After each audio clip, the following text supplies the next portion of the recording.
اللهم محمد في جميع أفعاله ومحمد اللهم صل عليه مع صحبه وآله صلاة تكون لك رضاء ولحقه أداء.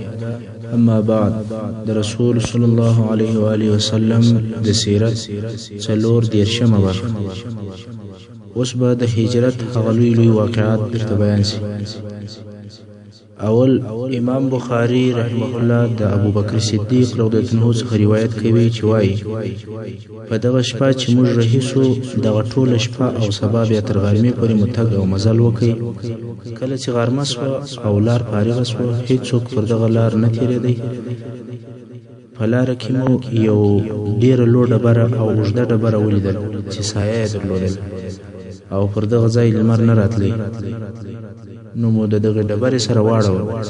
ما په خپلو لاسو د رسول صلی الله علیه وسلم د بېدېدلو لپاره ځای جوړ کړی او پر هغه مې یو فرش هوار کړی او ورته ومې ویل: یا رسول الله صلی الله علیه وسلم، ته بیده سه او زه به شاوخوا څار کوم. رسول صلی الله علیه وسلم پرېوتی او زه څه ګوښه سوم شاوخوا څار کوم. که ګورم یو شپانه دی چې پسونه یې د دغې ډبرې و طرف ته رارهي کړي دي، غواړي چې دی هم دغې سایې ته استراحت وکړي. نو زه ورغلم او ورته ومې ویل: څوک یې؟ ده د مکې یا د مدینې د خلکو څخه یو څوک رایاد کړي، ول د هغه مریی یم. ما ورته وویل: آیا په پسو کې دې شیدې سته؟ د ویل هو. ما ویل: ما ته یې رالوشې؟ د ویل هو. نو یې د لوشلو دپاره یو میږ ونیوله. ما ویل: اول یې غولانځه د خاورو او د وریښتانو او د خیرو څخه پاکه کړه، بیا یې ولوشه. ده هم د غولانځې تر پاکولو وروسته یو کټورۍ شیدې راولوشلې. نو رسول صلی الله علیه وسلم ته ورغلم. څنګه چې هغه بیده و، دا مې ښه نه وبلل چې له خوبه یې راویښ کړم. تر هغو مې انتظار ورته کوی چې څو رسول صلی الله علیه وسلم راویښ شو. نو زما سره د رسول صلی الله علیه وسلم د اوداسه او د څښلو دپاره د اوبو یو مشکوله وه.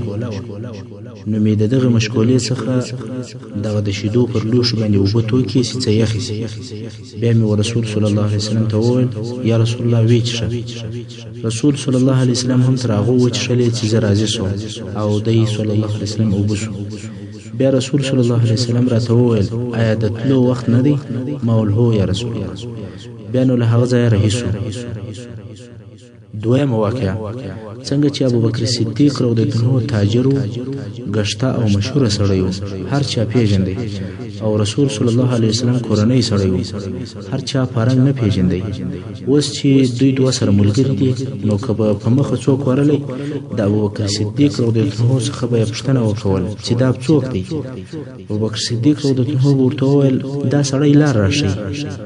د هغه به دا خیال سو چې دغه د تګ لار وښیي او د ده مقصد به د دین او د خیر لار و چې ما ته زما د دین او د عقیدې لار راښیي. درېیمه واقعه: سراقه ابن مالک په عربو کې یو مشهوره جنگي فارس یا پهلوان و. کله چې رسول صلی الله علیه وسلم او ابوبکر صدیق رضی الله عنه د غار ثور څخه راووتل او د مدینې منورې پر طرف رهي سول، هر چا دا کوشش کوي چې دوی پیدا کړي او د قریشو هغه سل اوښه جایزه واخلي. د دغو خلکو د جملې څخه یو هم سراقه ابن مالک و. خو دا کیسه به پخپله سراقه ته پرېږدو چې دی یې پخپله کوي او په دې وخت کې دی مشرک و، پر خپل شرک و.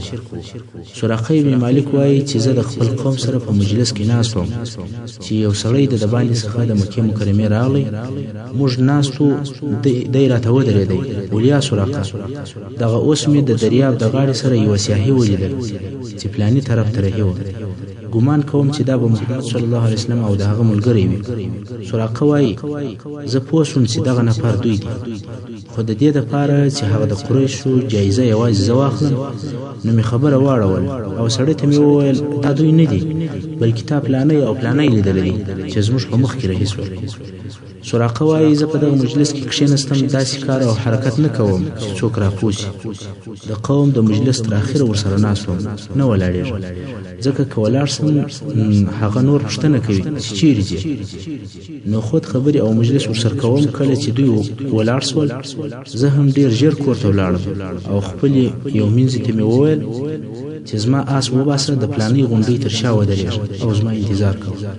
ما خپل نیزه غشي او جندي راواخستل د کور د شاتر دروازې ووتم او پټ پټ ورلم څو آس ته ورسېدم نو پر آس سپور سوم او پر هغه لار رئیس وم چې هغه سړی ویلی دلته نو سراقه پر دې خپل حال پرېږده هلته رسول صلی الله علیه وسلم او ابوبکر صدیق رضی الله عنه سره ملګری دي او روان دي خو ابوبکر صدیق رضی الله عنه څو وخت د رسول صلی الله علیه وسلم تر شا رهي او څو وخت بیا تر مخ رهي څو وخت بیا راسته طرف ته ځي او څو وخت بیا چپه طرف ته ځي یعنی دې طرف او ها طرف ته کیږي مګر رسول صلی الله علیه وسلم رهي دي حتی شاوخوا هم نه ګوري فقط قران مجید وایي او رهي دي څو وخت وروسته د رسول صلی الله علیه وسلم ورته پام شو چې ابوبکر صدیق رضی الله عنه هر لحظه یې هر غړی اخوا او دی خواته کیږي نو پښتنه ځین وکول او یا ابوبکر صدر پیښه چې مخته او ورسته کیږي ابوبکر رضی الله عنه یا رسول الله یو ارم په فکر کې راوګرځي چې کمین به درته نیولې یعنی څوک په مخ کې پټ درته ولاړ وي نو تر تاله مخسم او بیا مزره راته وایي چې د شاده خوا به څوک حمله کوي نو بیا تر شاسم بیا په زړه کې راو ګرځي چې د طرف ته خاصه به څوک حمله وکړي نو یو طرف او بل طرف ته کېږي دا د رسول صلی الله علیه وسلم پر ساتنه د صدیق اکبر او د تنور حرص او د رسول صلی الله علیه وسلم د ساتنې په سبب یې پر یو ځای قرار نه درلودی لکه پتن چې شاوخوا پر راګرځي خو رسول صلی الله علیه وسلم اطمینان او د زړه ډاډ ورکړي ول ان الله معنا الله زموږ سره دی مه بیریږه د ابوبکر صدیق رضی الله عنه زړه هم پر آرامه شو خو پس له څه وخته ابوبکر صدیق رضی الله عنه ولیدی چې ډیر لیري یو سړی پر آس پور دی په ډیره چټکي او په ډیره تیزی سره د دوی پر طرف باندې راهیدي ولیا رسول الله هغه سپور سړی په موږ پسې راهیدي رسول صلی الله علیه وسلم نو ورته کتل خپل لار راهیدي او قران مجید وایي مګر د ابوبکر صدیق رضی الله عنه فکر په دغه سړی کې ډیر باندې هغه سپور سړی ډیر تیز راهیدي او وار په وار ودی تر نږدې کیږي ابوبکر صدیق رضی الله عنه په تشویش او په پریشانی کې دي ځکه هغه سپور سړی ډیر ورنږدې شو دونه ورنږدې شو چې د هغه ځای دوی په نیزه باندې وشتلای شي نو رسول صلی الله علیه وسلم ته وویل یا رسول الله سړی ډیر را نږدې شو د هغه ځای سم وشتلای شي دلته نو رسول صلی الله علیه وسلم دعا وکول اللهم اكفناه بما شئت الهي په هر شي او په هر طریقه چې خوښي موږ د سو ساتي رسول صلی الله علیه وسلم د دعا سلانو فارغ سوی چې د سراقه د آس په پمځکه نه نوتی ځکه هم سخت او د برین هم ځکه خو د آس په پمځکه نه نوتی او سراقه د آس ولوي سراقه وايي قسم په الله تر دغه ورځې د مخ هیڅ وخت آس نه یم لیدل دا اول وار دی چې د آس ولوي او بیا ځکه سخت او د برین خو د آس په پمځکه باندې نه نوتی کله چې د آس سوال ویدم نو د هغه غشو یو جابر سره هغه میراوي استل چې موږ به پر هغه غشو باندې فال اچول دغه فال اچول د مشرکانو دین او عقیده وای د هغه غشو سم یو غشي د فال پر قسم راويستي چې آیا په دوی په ورسم کیا ضرر ورسوم کیا خدا سي غشي راوته چې زما د مقصد مخالفه لیکنه پر سوي یعنی د دوی د تعقیبولو څخه یې منع کول خو د پال یا د غش په خلم یې ونه کړل بیا پر آس پور شو دون ور نږدې شو چې د رسول صلی الله علیه وسلم قرائت مې اورېدې رسول صلی الله علیه وسلم هیڅ نه راته ګوري خو ابوبکر صدیق رضی الله عنه ما خاطر ډیر ګوري دا وار مې بیا د آس د مخ شي تر څنګهنو کوم ځکه نه وتی او زه د آس ول بیا مې په زور آس را پورته کړ او د آس پښې مې په ډیر تکلیف د مځکې راووتی کله چې د آس پښې د مځکې سره راووتلې د آس د پښو د ځای سره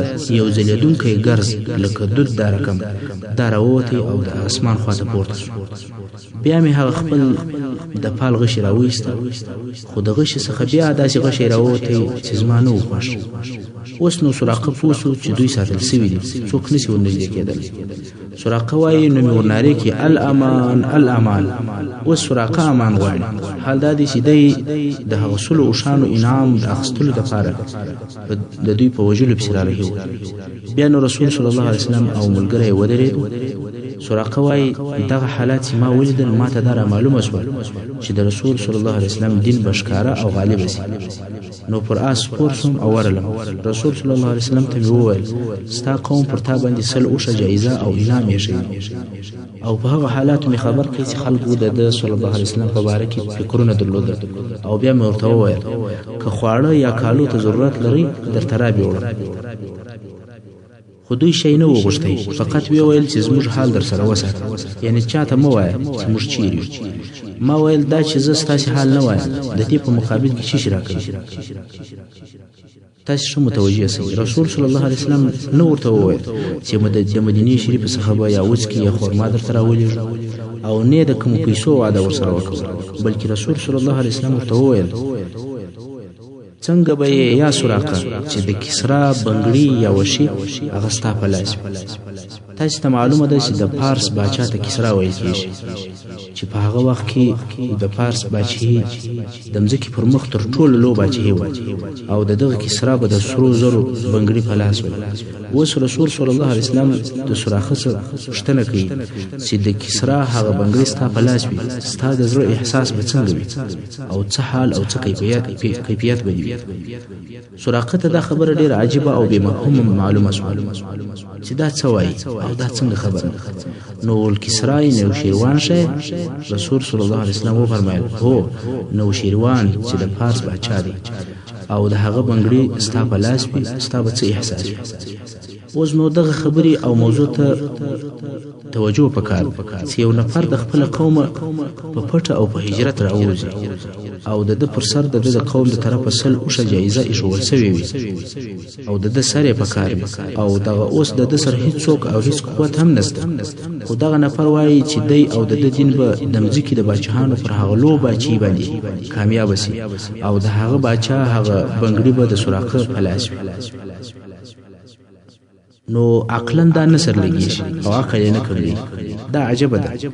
دغه اوس په خپله د ده سر د خلکو په کار دی او د ده سره هیڅ قوت او طاقت هم نشته او دی بیا وعده ورکوي چې مسلمانان به د پارس باچاهي اشغال کړي او د کسرا باچاهي به هم اشغال کړي. هغه کسرا چې په مځکه کې تر ټولو لوی باچاهي ده او د هغه کسرا د پارس د باچا چې کسرا دی د هغه بنګړي به په غنیمت واخلي او دا پس له 100 کلو یا 200 کلو هم نه پیښیږي، بلکې ستا په وخت کې به پیښ سي. یا سراقه. نو سراقه ورته وایي یا محمد صلی الله علیه وسلم ما ته د امان یو ورقه راولیکه، زه به اوس په تا څوک نه خبروم او ته به د امان ورقه راولیکه، کم وخت چې زما و تا ته ضرورت پیدا شو نو به ته امان راکړي. رسول صلی الله علیه وسلم او ابوبکر صدیق رضی الله عنه ته وویل سراقه ته د امان عهد ولیکه. ابوبکر صدیق رضی الله عنه هم داسې لیک ولیکه چې په هغه کې لیکلي ول دغه سراقه د مسلمانانو څخه په امان دی، یعنی هیڅ ضرر به نه ورسول کیږي په دې شرط چې دی به د رسول صلی الله علیه وسلم د هجرت خبر چاته نه وایي. څوک وایي چې دغه نوشته عامر ابن فهیره رضی الله عنه وکوله، څوک وایي چې ابوبکر صدیق رضی الله عنه وکوله. سراقه هم هغه نوشته ورسره واخیستل او رهي شو. واقعا یې دغه حال چاته ونه وایي. حتی نور داسې خلک هم په مخه ورغلل چې په رسول صلی الله علیه وسلم پسې ګرځېدل، خو سراقه به ورته ویل چې د دې منطقي معلومات ما وکړئ، دلته څوک نشته. سبحان الله. د ورځې په شروع کې دی پسې ګرځي او د ورځې په آخر کې دی چوکیدار او ساتونکی دی. نور خلک هم د دې لارې د تعقیبولو څخه منع کوي. تقریبا 8 کاله وروسته د حنین په غزا کې سراقه ابن مالک د مسلمانانو د طرفه بندي ونیول شو. د دغه لیک او نوشته په هغه ورځ ښکاره کړ کله چې مسلمانانو په جنگ کې دی بندي ونیوی. د ورځ ما سره ستاسې د نبي د طرفه د امان لیک را سره ده. هغه ول عجبه ده کومه دی هغه لیک ښکاره کړ. د هم هغه نوشته ورسره وایسته. صحابه کرام او رسول صلی الله علیه وسلم ته وروسته. رسول صلی الله علیه وسلم وفرمایل یوم بر و وفا، هو دا د وفا او د نیکی ورځ ده، الهی کوي. هغه هم پرېښود.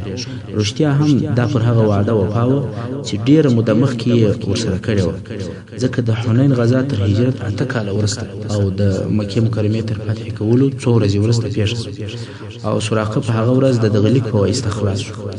کله چې بیا د حضرت عمر فاروق رضی الله عنه د خلافت په وختو کې د فارس ښارونه یو په بل پسې نیول کېدل، فارسیانو شکست وخوړی او کسرا وتښتېدی. مسلمانانو د کسرا خزانې، زر او جواهرات او ډېر قیمتي شیان په غنیمت واخیستل. ټول جواهرات یې و امیر المؤمنین عمر فاروق رضی الله عنه ته راوړل. د دغه جواهراتو په جمله کې د کسرا هغه بنګړي هم راوړل شو. دلته نو عمر رضی الله عنه امر وکړ چې خلک دې راټول شي. خلک سره راټول شول. بیا یې سراقه بن مالک ته چې په مسلمانانو کې و او په دې وخت مسلمان سوی و هغه ته ورغږ کړ او دغه د کسرا بنګړي د سراقه په لاسو باندې ورواغوستل. اوس نو لاسونه لوړ ونیسل چې خلک یې وویني او د خلکو په مابین کې تیر سه. اوس نو د کسرا هغه بنګړي د سراقه په لاس دي او لاسونه یې لوړ نیولي دي، د خلکو په منځ کې تیریږي. حضرت عمر فاروق رضی الله عنه ورته وویل چې خلکو ته ووایه چې د هجرت په ورځ رسول صلی الله علیه وسلم څه درته وویل. اوس نو سراقه لاسونه لوړ نیولي دي او هغه د کسرا بنګړي شرنګوي او وایي زموږ نبی صلی الله علیه وسلم د هجرت په ورځ په داسې حال کې چې د قوم د طرفه په دې پسې خلک ګرځېدل او دی د بیرې او د خوف په حالت کې و. ما ته دغه زیری راکړ: کیف انت یا سراقه وفي يديك سواري کسرا، څه حال به دې وي یا سراقه چې د کسرا وشي به ستا په لاس وي. نو هغه د رسول صلی الله علیه وسلم وینا او پیشګویي پس د لږ کلو څخه ښکاره او پیښه شوه. دا صادق مصدوق صلی الله علیه وسلم چې مخبر صادق دی. څلورمه واقعه: رسول صلی الله علیه وسلم او ملګری په آرام زړه د مدینې منورې پر طرف رهیدي. د قریشو د شر څخه خلاص او فارغ دي، مګر پر هغه معروف او مشهوره لار نه، بلکې پر نوې او پر نامعلومه لار او مدینې منورې ته هم نږدې شول. خو په لار کې پر یو خیمه ورغلل چې دا خیمه د ام معبد خیمه وه. ام معبد چې یو سخي او زړور او فصیحه ښځه وه، د خپلې خیمې سره به ناسته وه. هر مسافر چې به پر دغه لار تېرېدی نو دې به اوبه او خواړه ورکول. اوس رسول صلی الله علیه وسلم او ابوبکر صدیق رضی الله عنه پر دغه خیمه ورغلل. کله چې رسول صلی الله علیه وسلم او ملګری د خیمې ته ورسېدل، د ښځې میړه هم نه موجود، یوازې یوه ښځه په دشت کې د خیمې سره ناسته ده، ځکه دغه ام معبد د کوچي عربو څخه وه. نو ابوبکر صدیق رضی الله عنه د ښځې څخه پوښتنه وکوله چې د خوړلو دپاره یو شی در سره دی، ځکه د دوی خواړه هم خلاص ول او دوی پر داسې لار تلل چې هلته نه کلی او نه کورونه او نه بل څوک پر دغه لار تلل. نو ځکه یې دغه ښځې ته وویل ستا سره د خوړلو یو شی شته چې په قیامت یې در سره راشي. ښځې وویل که زما سره د خوړلو دپاره شی وای تاسې به د هغه غوښتنې ته نه وای اړ سوي، یعنې بې له غوښتنې او بې له طلبه به ما در کړی وای. موږ سخیان یو، دې ته ضرورت نشته چې میلمه یې په خوله وغواړي، مګر په والله د خوراک هېڅ شی را سره نشته. خو هلته د خیمې سره یو وچه او ډنګره ضعیفه او زړه میږه ولاړه وه. رسول صلی الله علیه وسلم ورته وویل یا ام معبد دغه میږ چیرته چې ولاړه؟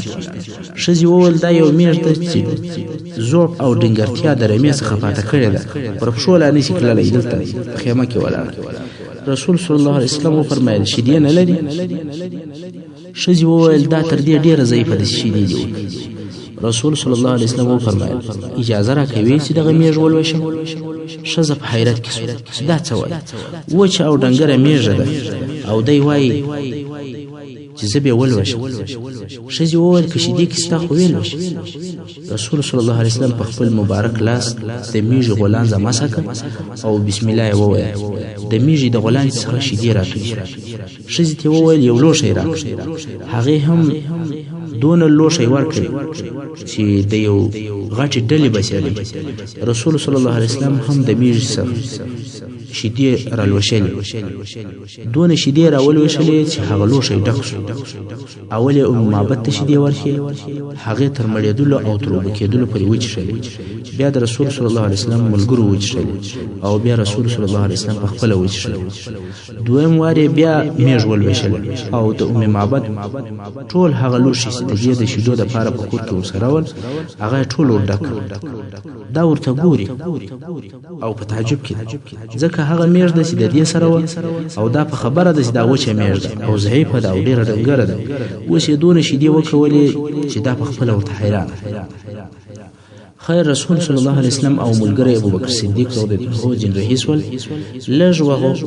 لږ وخت وروسته ابو معبد یعنی د ښځې میړه او خاوند په داسې حال کې رالی چې وچې او ډنګرې میږې رارهي کړي وې. خیمې ته چې رالی ویې لیدل چې د کور ټول لوښي په شیدو باندې ډک دي. نو په تعجب کې شو، ول دا شیدې چیرې وې؟ میږې وچې دي او په کور کې هم د لوشلو حیوان نسته.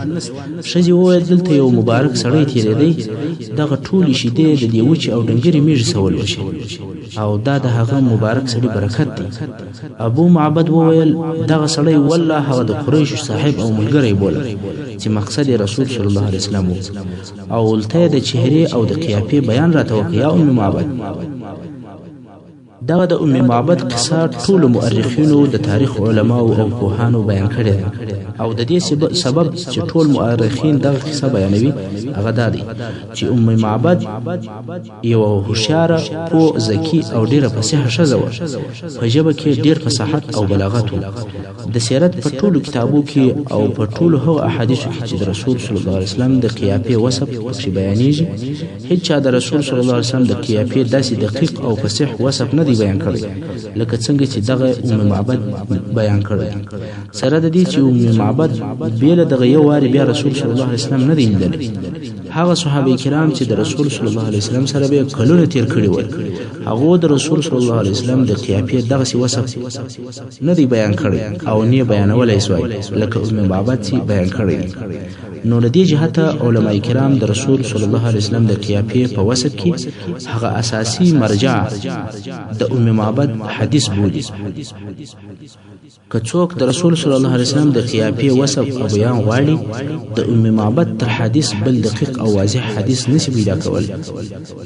دا یې په داسې فصیحه او بلیغه طریقه سره صفت کوي لکه اوریدونکی چې رسول صلی الله علیه وسلم ته ګوري او هغه صلی الله علیه وسلم یې مخ ته وي. نو له دې جهته هغه ټول مورخینو د رسول صلی الله علیه وسلم د قیافې په باره کې د ام معبد دا قول ساتلی دی ځکه چې ډیر فصیح دی او ډیر اهمیت لري. اوس به د ام معبد هغه بیان چې د رسول صلی الله علیه وسلم په باره کې یې کړی دی درته رانقل کړم او بیا به په پښتو د هغه ترجمه درته وکړم. کله چې د ام معبد خاوند د دې څخه پوښتنه وکوله چې دغه مبارک سړی شکل او قیافت څنګه ول، نو دی ورته وویل رأيت رجلا ظاهر الوضاء أبلج الوجه حسن الخلق لم تعبه سجلة ولم تزر به سعلة وسيم قسيم في عينيه دعج وفي أشفاره وطف وفي صوته سهل وفي عنقه سطع وفي لحيته كثاسة أزج أقرن إن صمت فعليه الوقار وإن تكلم سما وعلاه البهاء أجمل الناس وأبهاه من بعيد وأحلاه وأحسنه من قريب حلو المنطق فصل لا نزر ولا هزر كأن منطقه خزرات نزم يتحدرن ربعة لا يأس من طول ولا تقتمحه عين من قصر غصن بين غصنين فهو أنزر الثلاثة منظرا وأحسنهم قدرا له رفقاء يحفون به إن قال أنصتوا لقوله وإن أمر تبادروا لأمره محشود محفود لا عابس ولا مفند. هغه د عربي خوند او فصاحت زه د پښتو په الفاظو کې نسم پیدا کولی چې په هغه خوږوالي سره یې درته ترجمه کړم، خو بیا هم دغه د ام معبد فصیح او بلیغ بیان به په خپله ناقصه ژبه د پښتو او پښتنو ورونو لپاره ترجمه کړم. ام معبد وایي داسې یو سړی مې ولیدی چې نور پر ښکاره و، روښانه مخ یې و، ښه اخلاق او ښه خلقت یې و، د چاغښت عیب نه پر ویل کېدی، یعنې خېټه یې نه درلود، سر یې کوچنی نه و، ښایسته او نوراني و، سترګې یې تورې وې او باڼوګان یې اوږده ول، په اواز کې یې ښایست و او په غاړه کې اوږدوالی و، ږیره یې ګڼه وه، اوږدې او سره مښتې وریځې یې وې چې چپ به و، هیبت او دبه به یې درلوده.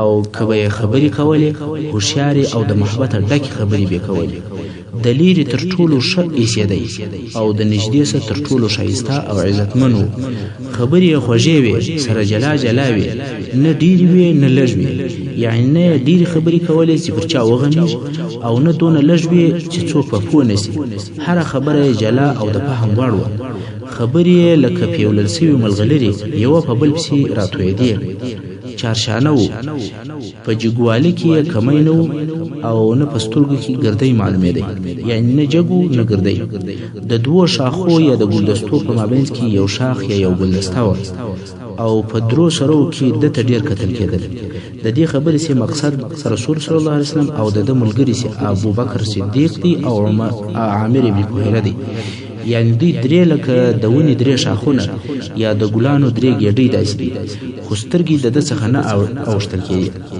په قدر او په عزت کې تر نورو بهتر و ملګري یې درلودل چې پر ده ډېر مهربانه ول چې ده به خبرې کولې د ده خبرو ته به چپ ول یعنې غوږ به ورته نیولی او که به یې یو کار ور وفرمایي د هغه په عملي کولو کې چابکي کوله ملګرو یې اطاعت او فرمانبرداري کوله ورین تندی و او په خبرو کې عبث او بېهوده خبرې نه وې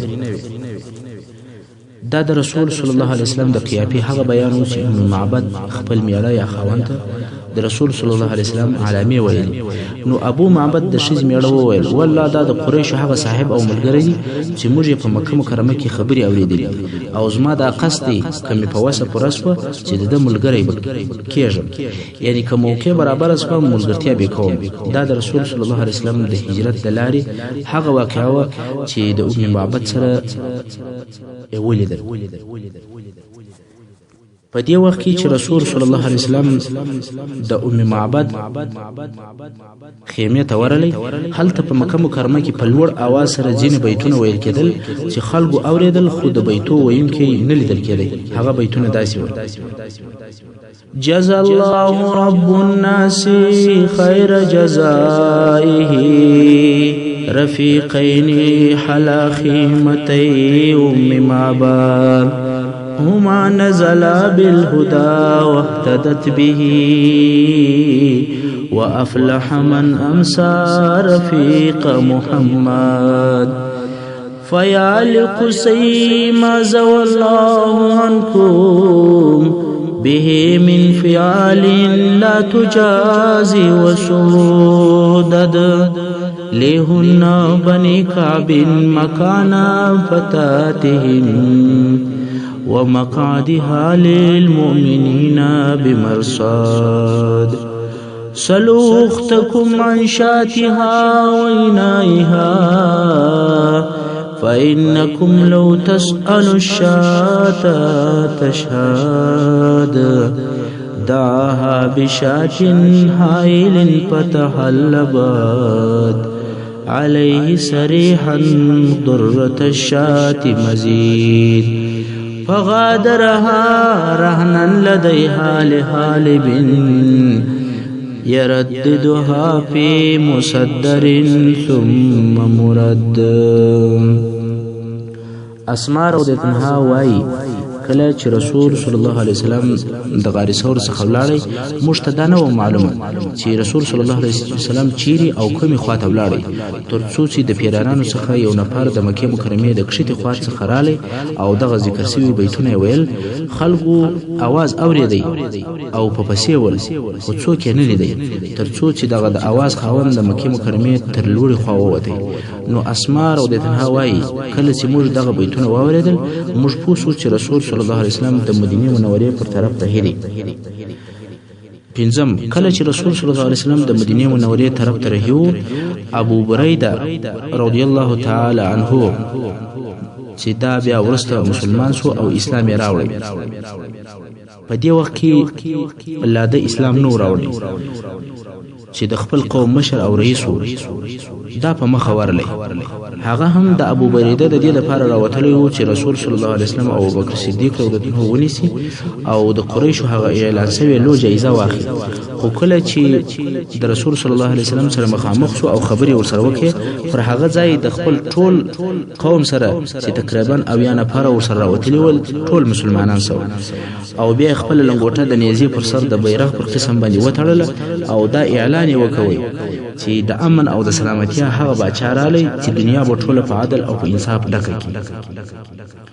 شپږم د مدینې منورې په لار کې رسول صلی الله علیه وسلم ته زبیر رضی الله عنه په مخه ورغلی چې د مسلمان تجارو په قافله کې د شام څخه راوتلی و او زبیر و رسول صلی الله علیه وسلم ته او ابوبکر صدیق ته یوه جوړه سپین کالي ورکړل. محترم ورونو، څنګه چې وخت پای ته ورسېدی زموږ پاته برخه د سیرت په راتلونکې برخه کې واورئ. وصلی الله تعالی علی خیر خلقه محمد و آله و اصحابه اجمعین.